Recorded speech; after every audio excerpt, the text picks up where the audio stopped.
What's up, everybody? This is Eddie with Flex Machine Tools. Hey, and welcome to our latest episode of Flex and Friends, a video cast experience here where I get to sit down, chat, and hang out with the industry's loudest, proudest, best, brightest, most passionate, and profound thought leaders. And we're going to talk about, you already know, manufacturing. So today we have an absolute banger of a guest, a true leader, the leader in the American manufacturing renaissance. So hey, it's our good friend, Andrew Crowe. Some would say he's Reed Richards meets Nipsey Hussle. So let's learn more, because I know you didn't come here to listen to me talk. Let's bring him on in.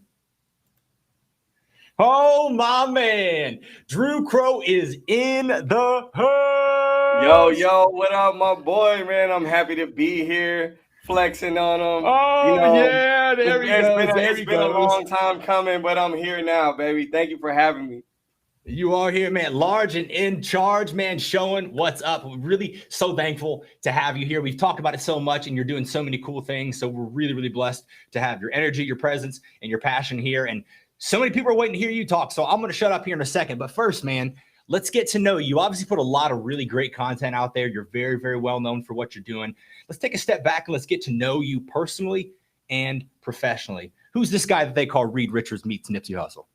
Hey, man, I'm just a regular kid from St. Louis, man. I'm the kid from, the other side of the tracks. I didn't have anything handed to me like most of us, and I roll with the punches, and thank God, I found this beautiful sector called manufacturing, and, it accepted me, and now I'm the guy that's going to find the other kids like me that could use this, man, and I want to, have this sector around forever. I want it to be, as strong as it's ever been, if not stronger. And now is the time, man. So, this industry is giving so much to me. It's provided, for my family, and it's given me a whole nother outlook on life. It really, really saved my life, man. And I think that, the best thing that I could do is to lead other people to the faucet, lead other people to the well, and make sure that they got an opportunity to at least know what this thing is, and know that there's other opportunities for people that may have been counted out in life, or people that just don't know what to do, man. So,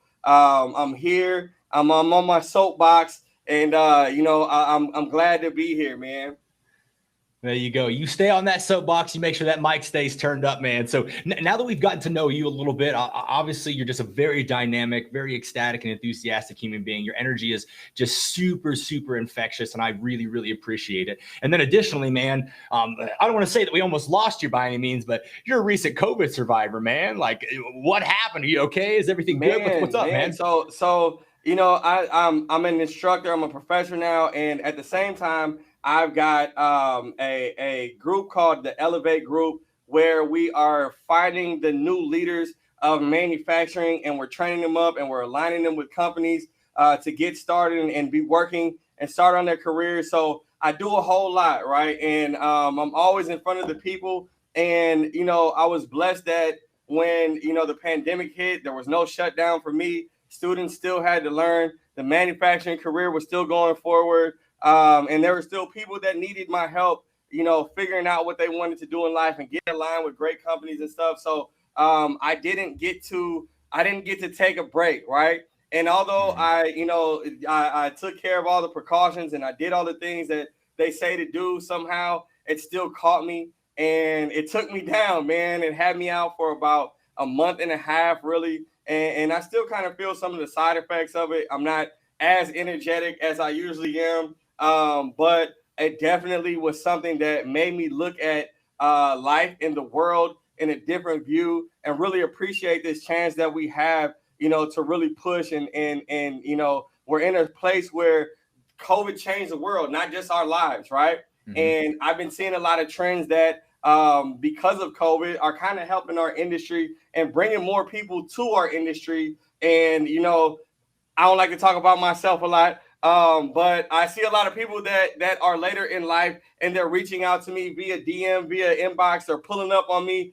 on campus, and they're saying, hey, COVID made me realize that the career that I've been working in for so long is about to die, or it can go on a shutdown and I'm going to be at home without any way to make money. I need to do something else. And we're getting a wave of new people that are coming here because it's high paying, and these careers are going to be here for a long time because they see people like you, they see people like me, they see people like Titan, they see people like Megan Ziemba, they see people like Justin Sherman, they see a lot of people that are out here, Will Hilly, Jake Hall. They see people that are out here and they're being vocal, they're putting videos out, and now people are seeing that there are other opportunities, there are other sectors than the traditional sectors that they have been, pushed into or told about, and they're high paying and they go with, all of the things that they want to. I don't know. See, this is how passionate I am about manufacturing.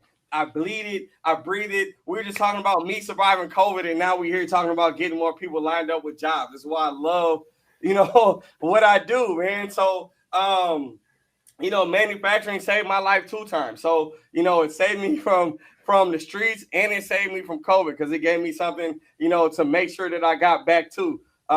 So, I really appreciate it, Doug. And anybody out there, that has not experienced it, all I say is definitely take all the precautions, look into everything that you can, and protect your family because, when it hits you, it's going to take you out for a little while. And it's going to change your life, in one way or the other, and just set yourself up for the possibility that could happen, man. And we want to keep America going forward. This great country has to continue to build, and we need our makers. We need our innovators. We need you guys out here. We need you healthy. We need you thinking clearly. We need y'all working. So everybody in manufacturing, stay healthy, stay strong. There we go. I love it. And you would take getting COVID and turn it into a manufacturing silver lining. I love it. And speaking of silver lining, we got Justin Sherman here. What's he saying? Loving the Mavens of Manufacturing rep. Yes, sir. Justin, you're awesome. And then also, you can't leave our man Arthur out. What's Arthur saying? It's a beautiful industry to be involved in. For sure. Hey, Justin, Arthur, both. Thank you all both so much for hanging out, giving us a little bit of insight. Keep those rocking and rolling. Speaking of rocking and rolling, man, you mentioned that you're teaching courses. You're an instructor. Like, what courses are you teaching? Where are you teaching? So I'm teaching at the historic Rankin Technical College in St. Louis. Since 1902, we have been the premier school for all of the trades, specifically manufacturing, and here at Rankin, we are kicking up our manufacturing curriculum. We're really trying to make sure that we mirror not only the things that the industry needs now, but what they're gonna need in the next 5 to 10 years. Our industry, once we tied it, so closely to technology, and big data is coming, and all of these things are happening. There's a lightning speed as far as the growth and the new things that we're gonna have to learn to keep up. So here at Rankin, we try to make sure that we're ahead of the curve and that we're not giving you somebody that can just come in there and press buttons right now, but we're giving you somebody that can move your company forward and bring in some of these be the subject matters experts on some of these new technologies that are coming out. So then that way it lowers the time and the curve that you have to have when you implement these technologies. You don't have to retrain any old staff. These guys are ready to step in right now. So right now, this semester, I am teaching CNC programming and CAD/CAM engineering. They are both aligned with NIMS credentials. So when our students graduate from my classroom, not only will they be lined up with an internship, but they'll also be lined up with NIMS credentials for CNC programming and machining and setup, but also CAD/CAM, where they're working on SolidWorks and MasterCam every day. So, we're really getting these guys and girls, to the point where they're not just going to be able to come in and hop in your manual department, but they're also going to be able to go onto your CNC machines, mills and lathes. They'll be able to write quick programs if you need them to. They'll be able to go into your programming room, write some programs, fix some programs. They're going to be the new, and that's what I call the new type of machinist. The new machinist is going to be an all-around player. We get into these shops. When I first got into shops, we had that old school mentality where you walk into a shop and the guy would say, hey, I'm just a manual lathe guy. I'm just a Bridgeport guy. I don't mess with CNCs. Or you get the guys that say, I'm just a CNC lathe guy. I'm just a CNC mill guy. Or we even go further and say, hey, I'm just a Mazak guy. I'm the Haas guy. I'm a Herco guy. Whatever that is, right? But now, you know, I came up in a time where I didn't go to school. Nobody looked like me in the shop. So I had to get it where I could. I had to find my value. You know, I started off on the saw and I worked my way up through the manual department into the CNC department. And it was all taught on my own, or I sat with some older guys that didn't like me too much that allowed me to sit in the corner and take a lot of notes on my own time and not speak up too much, right? So some of them OG machinists, and I got into it, you know, and I got stuck and I got entrenched, but I didn't have the opportunity or the luxury or the privilege to say, I only run these or I only run these. I had to know it all because I had a target on my back. I wasn't traditionally trained in manufacturing. I didn't know the industry at all. So I had to show my value in another way. And thank God I worked for a company that rewarded that and made me want to keep on going, and not necessarily financially, but they rewarded me.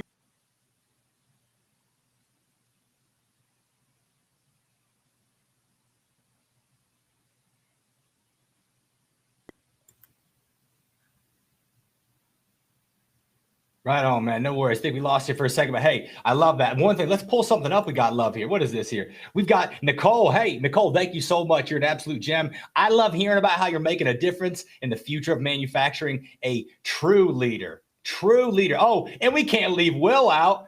Will, look at that. Yes, Andrew Crowe, young people love technology. If you invest in tech, they want to learn it. Gen Z and millennials both. They won't be a one trick, that's not my job employee. Will, man, it's funny. We talk about you, you show up. Love you, big boy. Smooches. What up, Will? There we go. There we go. So that's one of the trends that we're also seeing.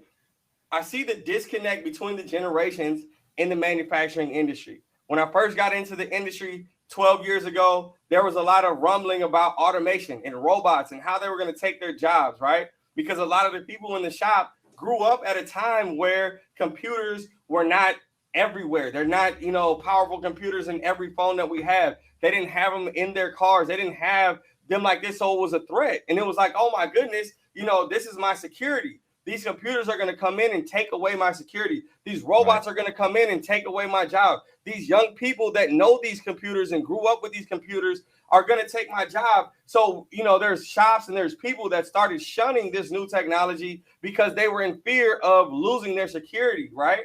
But nowadays, the shift is that kids don't want to work anywhere that does not have the technology, right? There's a lot of kids that say, hey, man, I don't want to load this machine. I want to set it up. I want to give you your first part. I want to write this program, but let a robot do it after I've done this. I don't want to, you know, be the machinist with the machinist hunch over after, you know, 10 years and I can't hear anything because I've been sitting next to a whirring machine all the time. And we can do that. So we don't understand it, but the youth really understand that, you know, there are things that can take away the menial parts of our jobs and make me enjoy it more, give me time to write better programs or watch this, you know, this run and see where I can, you know, find more time and cut time. And now we're making 30 more parts per hour and it's helping your bottom line, right? So those are the types of things that people and the youth will naturally gravitate towards. So there's no reason to keep them. If you keep them out of your shop, you're keeping the kids out of your shop. You're keeping the next generation out of your shop, right? Also, back to technology. These kids, these students, all these people these days, you know, they've got all of the technology in their phones, in their PlayStations. Their computers have certain specs. They're gamers. You know what I'm saying? So they understand, you know, if they come into a facility and they see that they're programming on an old computer that has a lot of lag, and they say, hey, man, I can put another computer chip in here, or we can do something to make this faster, and then they get shut down. They don't want to keep sitting at this company, you know, trying to program with a laggy computer when they have options. They can go somewhere else. We need it. Everybody needs them, right? So they've got the mobility. So if they, you know, come into a shop and it's low tech and it doesn't look like there's any, you know, effort to you know up the tech in here or do anything different, then they're gonna jump ship because, like I said, this isn't our same manufacturing industry where, you know, you get a job and you put your head down because you're lucky to be there. Everybody wants these kids. And there's companies out here that say, you know what, we're going to let you get in the programming room. We're going to listen to what you're saying. You know what I'm saying? We might not pay you as much, but we'll give you benefits in other ways. And people a lot of time hear this and they say, oh man, we're going to go out of business because we're going to have to pay and compete salary wise. you don't even have to do that. You don't have to compete on salary. There's so many other things that you can do to make a person feel wanted and a person feel important and appreciated, and they'll give you way more work than they would give you if you just gave them $1 raise every now and then. Sure. No, these are all of the above, super, super valid things. And it's cool to learn a little bit more about your story and kind of what you did and really getting past that discomfort and realizing, I love you say you got a target on your back. And I think the most powerful thing people can do when you do have a target on your back is recognize it's there and respond to it. And that's exactly what you did. But I know for a fact, I ain't got to know your whole life story, Drew, that it wasn't always easy. So what's one of the biggest hurdles that you've had to overcome to get to where you are today in life and or manufacturing? I know you've had a lot. What's a big one, man? Man, so you know, my whole life has been a hurdle. You know what I'm saying? And I feel like I use the mentality that I'm still climbing that hill. You know, and I'm still getting over that initial hurdle, and that's what keeps me going forward. So you know, I'm young. I had a kid at a young age. I was a father before I was a man. You know, and that kind of put my back against the wall to, you know, a place where I had to get out here and get it, right? And, you know, I've been in the mud. I've fallen down on my face. I've been in the concrete. But the thing with me is, and the thing that I try to teach people around me is, it happens. You fall. Don't be afraid of the fall. Get back up. And if you just start trying to push yourself back up and you try to do differently, people around you will help start lifting you back up. People just want to see you do something for yourself. So my journey in manufacturing has 100% been that. Like I said, I started off on the saw. I came out of college that I didn't study any of this in college. I wasn't even in college really like paying attention, you know, because I didn't have anybody around me that told me what to do when I got to college. Nobody around me kept me accountable. I was the hood hero because I went, you know what I'm saying? And that was good enough. I played football in college, and I didn't really like get to make my own schedule. My football coaches, for the most part, made my schedule. I didn't know anything about, you know, what to major in, what to do. I just looked on TV and I said, who makes the most money? A doctor and a lawyer. I don't know nothing about science, but I know how to talk. Let me, you know, political science, pre-law, communications. I did all of that, not knowing anything, right? So I graduated during the Great Recession, and, you know, there was no jobs available for anybody. And, you know, I was really jaded. And I had, you know, at the time, I'm 20, I've got 2 kids, and I've got mouths to feed. And, you know, I'm looking around and people are walking away from their homes. They're walking away from their lives, you know, for the most part. I'm looking at people that I used to look at as pillars of stability, and I'm seeing how their life has crashed, not because of anything that they did right or wrong, but because of the 401k and the stock market, and all of these things were crashing, the bubble that nobody could have predicted. So, you know, there's people that, you know, had great careers for a long time, but now they're taking up all of the retail jobs. They're taking up all of the fast food jobs, and all of these jobs are gone. So, you know, I had a decision to make: either get back into the streets where I worked so hard to get out of, or, you know, find whatever that I can do, you know, whether it's in my field or not, just to pay some bills, right?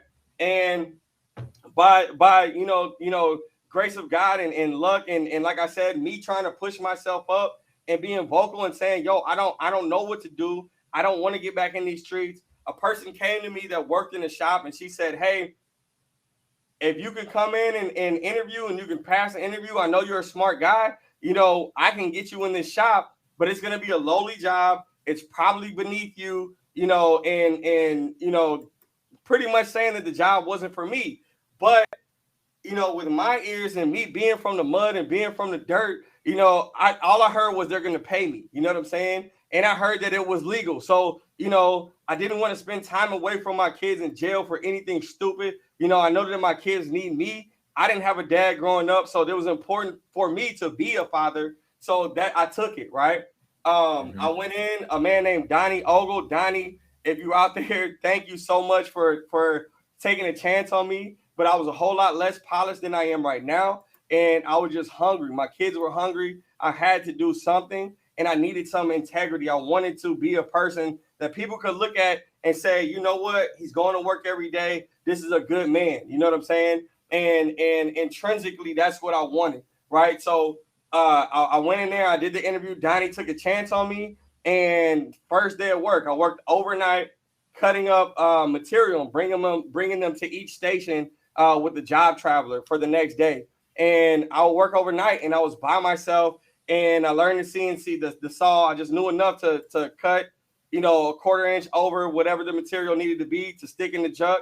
And I didn't know what they were making. I had no idea, but I knew that the better that I did on third shift, it was going to make first shift better. It's going to make this company more money, and I could stay. So the first week that I was there, I was working hard. I'm making sure that everything's organized. Everything's ready for you to do your next 3 jobs. As soon as you walk in the morning, I might even clean your station for you, and clean your cell for you, right?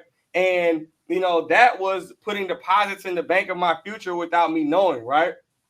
So, these machines are blowing my mind, and I'm starting to stay after first shift comes in a little bit, and I start seeing the cars that are coming in the parking lot. And I'm seeing, I'll never forget, I saw a Ducati for the first time, the motorcycle, right? And this is during the depression, the recession, where people are leaving. So I'm like, oh, man, Ducati. Then I'm in the break room, and guys are getting dressed and getting ready to go out to the floor, and they're talking about this lake house that they just closed on. And I'm like, man, people are walking away from their mortgages. How is this happening? You know what I'm saying? So, I didn't get it at that time, but I was like, yo, everything else in the world is crashing, but these people are still making money, and they're still comfortable, and they still got frivolous money. So, I saw a future here, and I did everything that I could do to stay here. So, I got in with the first shift guys. I started bringing donuts and coffee, and I started hanging around off the clock and taking notes and watching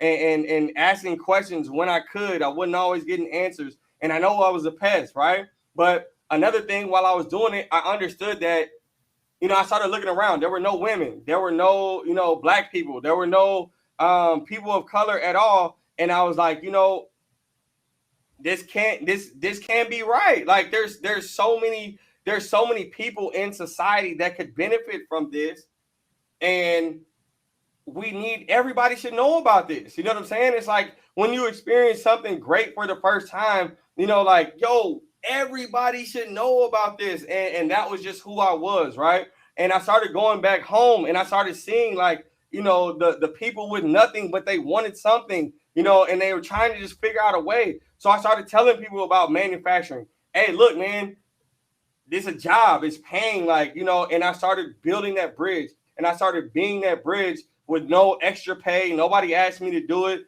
I just did it because I understood what it could do for other people, because it did it for me. You know what I'm saying? And from there, companies started getting behind me. Hey, can you do that here? Hey, can you run my second shift? I don't know how to recruit people. So all the people from my second shift are people just from whatever I can put in front of the machine.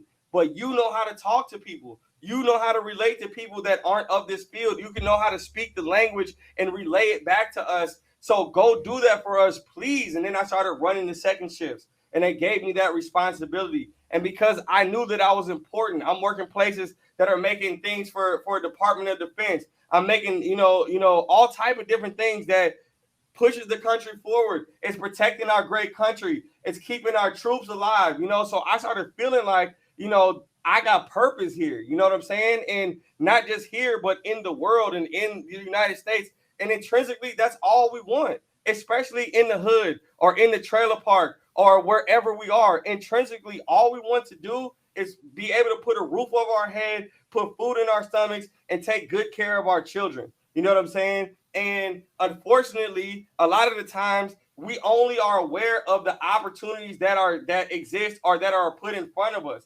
If we're confined to a certain area, or we're confined to a certain mental barrier, then we don't even know this industry exists. We don't even know how dope we could be and how much potential we actually have, right? So when manufacturing left the inner cities, we stopped seeing these things, right? We stopped seeing the guy that went down to the apprenticeship hall and he was illiterate, but he knew how to pick up this trade, and he was a hell of a machinist. You know what I'm saying? And then change his life and change his zip code, right? We don't see that anymore. All we see in the inner cities are food deserts. You know what I'm saying? And in rural areas, food deserts. They're fighting, and there's scarcity. They have a scarcity mindset. So it's like, hey, Family Dollar might be the best and all I'm ever going to get. Or I know that there's manufacturing out here. I know that there's a good job, but it's 3 bus transfers and nobody there looks like me. And when I try to tell people this, they're not understanding because they've never had to take the bus before. They don't get the things that are going to happen on the bus. A lot of women that are amazing in this field. Women kill this field, right? But a lot of women, they might be single mothers and they have to deal with work. Jobs do not fit with a single parent schedule. You know what I'm saying? Kids go to school from 8 o'clock to 2 o'clock. Most shifts, especially in manufacturing, 7 to 3, 7 to 3:30. Most of us are going to have to work 10s. So you're there 7 to almost, 5 o'clock. Then you got to set up childcare. Kids never want to go to school in the morning. They're groggy and all of these things. You got to get them ready. You got to fight all of those things before you can even come into work. So, and then as a woman or as a person of color or somebody that doesn't look like most of the people that are in the industry, you get discouraged. You know what I'm saying? Like, yeah, I have a passion for that. I could make a lot of money there, but nobody's hearing me. Nobody's trying to, give me any opportunity, and I'm getting harassed at the same time. So we lose so many good people, and we count a whole bunch of people out because we're not doing things that a whole lot of other industries now are doing to make it easier for people to work in this industry, or at least start building that bridge. If we're paying, upwards of $25, $30, on average, and, in the beginning, somebody doesn't have a car, somebody can't afford childcare. What does it cost you to buy a bus pass for somebody? Not much, compared to the work that they're going to give you on the back end. What does it cost you to flex a schedule 2 hours both ways? Hey, man, you can come in up to an hour late if you give me the hour on the back end, or we make it up. It's not going to cost you anything. And then the only reward that you're going to get is a dedicated worker that's going to work harder for you and that's going to do more for you without you asking, because they feel like they're important and they belong here. Also, another thing that we're seeing in the industry, or we're seeing people that say, oh, we train people and then they leave because they can. You know what I'm saying? So if you don't make somebody feel like they belong there, they're going to leave. There's a lot of people that have stayed loyal to companies that they probably could get paid more. They probably could do less. They could probably do a lot of things, but because that company believed in them and gave them their first chance, that company is the company that gave them, the opportunity to pay for daycare for them for the first 2 months, so they could save up to get a car. And now I'm paying them back in the amount of work that I'm doing, or I'm paying them back in a different type of way, or they're taking a little bit here and there out of my check. You know what I'm saying? Like, there's a give and take, but our industry is so Stone Age and we've got such a closed fist that we're not even being open to all of these opportunities that we have right in front of us. There's so many untapped workers and people that want to work. We talked about it earlier in the green room, and I'm sorry I'll be rambling. I love talking about these things and changing the industry and putting these perspectives. But, one of the trends that I'm seeing right now is people that are later in life and they're understanding this. They're like, hey, I worked my whole life in an admin field, or I worked my whole life in this field or that field. And now it's because of the pandemic, everything's becoming automated, or one person from home can do 3 of our jobs. So they don't need us anymore. What do I do now? How do I make this same amount of money? Where's my career going to go? And then they come here and they see, oh man, I can go into sales. Oh man, I can go into programming. I can go be a tool maker. I can be maintenance. Like this is the wave.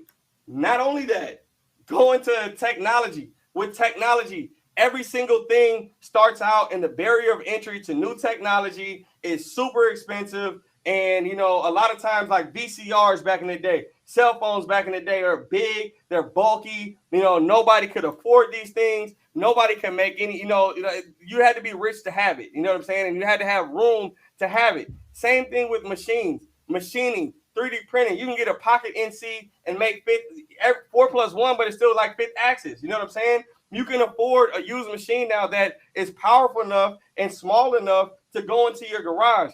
Heidenhain and DMG Mori are working on some machines, and the envelope is so small, but it's so powerful that it's something that is more affordable to anybody and everybody. So now you got companies like Xometry. You got companies that can match you with the work. You don't even have to get out there and get it yourself, right? So you can go and you can supplement your income. Your side hustle can be your real job. You can make your own, whatever tools in anything and sell them on the side. So manufacturing is not only becoming more affordable, it's not only becoming more sexy, it's not only becoming more, doable and the smart move, but it's also becoming easier for people to jump in at any stage, age, or anything. Also, because of that point, a lot of our manufacturers have to understand that, right? So I can hire you and give you all these opportunities, but you can make a lot of money and go on your own and go work, and get a couple jobs and supplement yourself, right? So we got to think about those things when we're hiring. We got to think about these things when we're attracting new talent. And that doesn't mean that we have to change everything that we've done and we've got to cater or coddle to anybody. That just means that we just got to make, a little twist, remix the system a little bit and do it a little bit better. And then once we bring that new wave of people, it's all going to pay us back and beget itself, right? So, for sure, 100%, man, 100%. And one, I want to really hear your take on this. We asked Megan Zimba of Mavens of Manufacturing really the importance of diversity with her perspective of the woman, but as kind of an indirect representative of people of color, man, let's talk about it. How important is diversity in manufacturing, Drew? Man, it's critical. It's critical, and I look at it like this, right? I give you two ways to look at it. I'm a football guy. I like sports. But any sport that you look at, you don't just draft one type of player, right? So you don't just go get a whole bunch of speed, right? You get a mix of speed and size. You might say, hey, and you don't just draft from one place. We might say, hey, we want to go to the rural communities and go get some big corn-fed country boys to work on to be on our defensive line, right? Or our offensive line, some road graders, right? We might want to go somewhere where it's hot and kids are running all the, we might want to go to Florida or something for our speed positions. We might want to go, look for a pocket passing quarterback and a mobile quarterback. And then that way, no matter what we're up against every week, we've got a personnel that we can make it happen. But if we're a one-dimensional team, it's easy to plan for. It's hard to pivot into something else when the game gets tough. It's hard to game plan for anything outside of the only thing that we can do. And that's the teams that go over all the time, right? Same way in manufacturing. When you go into a shop, you always see a mix of machines. You don't just see lathes. You don't just see manual. You don't just see CNC. You don't just see horizontal. You see a mix of different things. If you don't, that shop's probably not going to be open for long at all. So number one, we've got a diverse amount of perspectives, right? One thing that I like to say, and one thing is super true, necessity is the mother of invention, right? So it only makes sense if we need the creators, we need the inventors, we need the people that have had nothing and found a way to get it. Why not go there? It just makes sense to your bottom line, right? Also, if we all have the same perspectives and we're all thinking the same way, we're not going to get anywhere because we all are just yes men, right? We're all just getting along and we're just huffing along. But if there's somebody else that works a different way, can show us a different way that they work, now we're all more we're all more effective. We're all more efficient. You know what I'm saying? If there's somebody that brings anything else to the table besides what we have, that's a blessing. That's something that will help push our company forward. Also, whether you like it or not, it's happening. The world is diverse. America, by definition, is diverse, and that's what makes America great. America is great because we are the melting pot. We are the people we're not just eating off of one plate. We're not eating one dinner all the time. It gets boring. You know what I'm saying? We can go to the buffet and we can choose whatever we want to choose. And we can have tacos one night. We can have, greens and chitlins the next night. We can have, mayonnaise, bro. I don't know. But we can have whatever. We can have it. Like whatever. You know what I'm saying? And we got that opportunity. So, yes, why not expand your shop the same way? Why not go find a bunch of people that are programmers and gamers that look nothing like you, that maybe they don't wear camo, maybe they don't go hunting. So what? You know what I'm saying? Let's go find, somebody that is from a place where they know how to take less and make more with it. Because guess what? We might break a tap, we might break an end mill. We need somebody that says, you know what, you could do it like this, or you can do it like that, without having to call MSC and wait 2 days, or not having to call Missouri Tool and have Andy Mueller make you a custom and run it to you. That machine keeps going because you got different perspectives. You got, people that know how to think outside of the box, or just think outside of the box that we've been thinking in, right? Mm-hmm. Mm-hmm. Also, if you don't diversify, again, we're going to lose our workforce, right? Because there's a lot of people these days that say, I don't want to work in a company with a bunch of people that look like me. I don't want to work in a company that every single person is an older white man. You know what I'm saying? Like, my dad's an older white man. My uncles are older. I see it all the time. Like, give me some, maybe I want majority of that, but like, just whatever. Like, kids have the opportunity nowadays to go work wherever they want to. The world, because of the internet, is so small now. You know what I'm saying? So you're turning people off, and you're turning people off of our industry. The trades are big. The spotlight is back on the trades. So if somebody says, yo, I want to make a lot of money, I want to be in something decent, I don't know which one it is, and they just walk into a trade school and they say, oh, this industry is 100% this way, or even, 90% this way, I'm going to go be an electrician. You know what I'm saying? Or I'm going to go be a plumber. I'm going to go. So we're even fighting that. You know what I'm saying? So, you don't have, this doesn't mean like, kick anybody out of your shop or change anything, drastically that you're doing, but make the effort to tie in with the Urban League, make the effort to tie in with some of these apprenticeship programs, make the effort to tie in with the people that are already doing it and already pre-qualifying people, and see what happens to your bottom line when you switch it up. See what happens to the culture of your workplace when you bring in other people and you represent them the right way, and you promote other people from within, and there's representation. Watch how your company grows. Watch how your company grows. You've seen it happen, man. And it's just speaking of making it happen, seeing it happen. You're a little bit everywhere. You've got some upcoming big projects, some initiatives, some collaborations. We got about 2 more questions here as we're going to wrap up here. But just because I know you're on the road, you're doing some really cool things. What's coming up next for you? What are some exciting things you're a part of?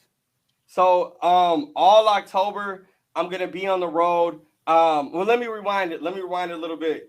I am about a couple months away from officially the grand launch of Elevate. And if you haven't been following me, Elevate is the bridge, and it's the igniter of the next generation, right?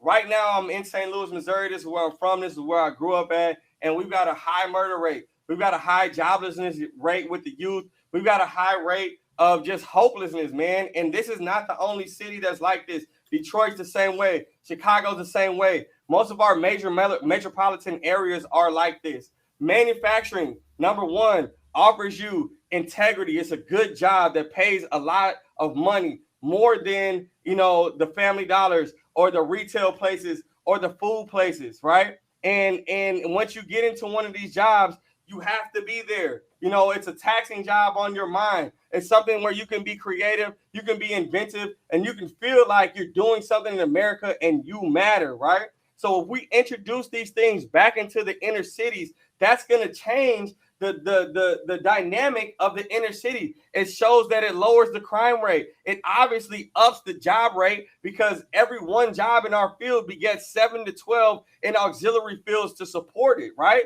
So we're talking about changing economies. We're talking about changing neighborhoods. We're talking about bringing in more taxpayers because people are working now, right? Number one. Number two, we're building that bridge because what Elevate does is Elevate identifies companies that need the workers, right? And hand in hand, we work with these people and we train up students. We train up the future. We train up people that may have been felons or may have need re-entry in life. We train up single mothers and we give them the skills specifically to come into your operation and start working right now. They get trained on programming, on setting up your real part numbers on your real machines. So they come into your shop, they come into your lab, and they're ready to start programming, or they already have 4 years worth of programming experience on the parts that you're making. So you can plug and play and continue to build on that. So Elevate is coming very, very soon. Number one. Number two, shout out to Xometry. Xometry have been huge supporters, and we have an amazing event coming up for all of the manufacturers in Missouri and St. Louis. We'll be doing a meet and greet and a mixer and talking about some cool things. I got some announcements to make there as well.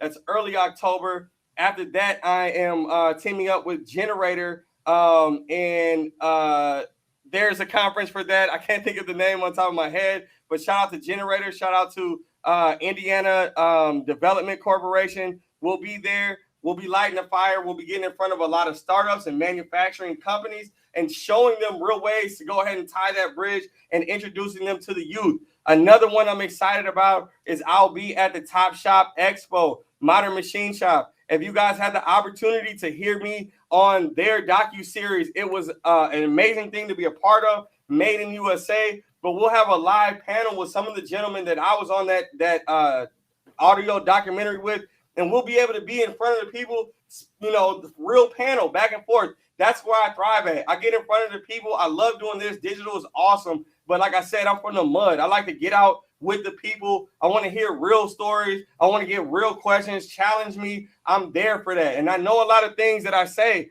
sometimes, because of the nature of our industry, is kind of controversial. I know, some people can't wrap their minds around it. These are the opportunities to get me in person and really expand on some of these things. Another thing that's coming, if you can see, Mavens of Manufacturing. Yo, big supporter of everything that Megan's got going on. She reached out to me and she had an amazing idea, and she did all of the groundwork. She did everything to put it together, made it real smooth for me. We are getting out into these small towns. We're getting out into these hoods. We're getting out into these high schools. We're getting out in front of the Boys and Girls Clubs, and we're traveling the United States, and we're going to be putting manufacturers and kids and manufacturing on the front line, bro. So we'll be introducing and bringing groups into your manufacturing firm if you want to do that. We're going to be introducing them to the softwares. We're going to be introducing them to the careers and where they can go real time. We're going to be bringing manufacturers in front of the students. So, as much as we like to get on these apps and we like to get on, these social networks and all of those things and talk about what should be done, I'm out here testing it. Megan's out here testing it. A lot of us are out here putting our helmets on. We're getting, our feet wet. We're getting the grass and the mud in our mouth, and we're just putting our head down and seeing what works. And we're really, really, really making a change. And not saying that anybody else is not making a change, because we need all of these efforts. We all got to support each other. We all have to build each other up, because manufacturing, especially American manufacturing, depends on it. So, we're putting our feet to the street, and that's really where I thrive. You think this is passion? Wait until you see me in a crowd full of kids and a crowd full of people that don't know about manufacturing. I get them lit up, man. It's going to be amazing. I also, we're working on some things with Mastercam. We're working on some things with Hide and High. There's going to be a lot of content that's going to be dropping from these series, from, getting out in front of these people. And we're really excited about what's going on. So stay tuned. We're revamping the YouTube channel. We've got I don't know if I can say this yet, but we might become the TV soon. So we're really doing everything that we can to push this American manufacturing across all levels, because, it's lit, man. And it's changing the world, baby. Manufacturing is lit. I don't know about you, but I think that deserves a flex, man, right? You dig. Yes, sir. Yes, sir. Big flex, baby. Yes, yeah. And speaking of flex, man, too, obviously, and I'm pretty sure everybody else watching this or that will see it, wants to keep up with you and wants to know what you're doing and stay in touch. How can we be in the forefront of your content? How can we keep in touch with you? How can we really make sure that we are in the know with Drew Crowe? Man, thank you. So, number one, you can find me on LinkedIn, Expert Andrew Crowe. You can also get in touch with me at croweapm@gmail.com. Or just DM me on LinkedIn. I've got some other things that are almost done. The website is about to launch, and I'll have a hotline that you guys could call.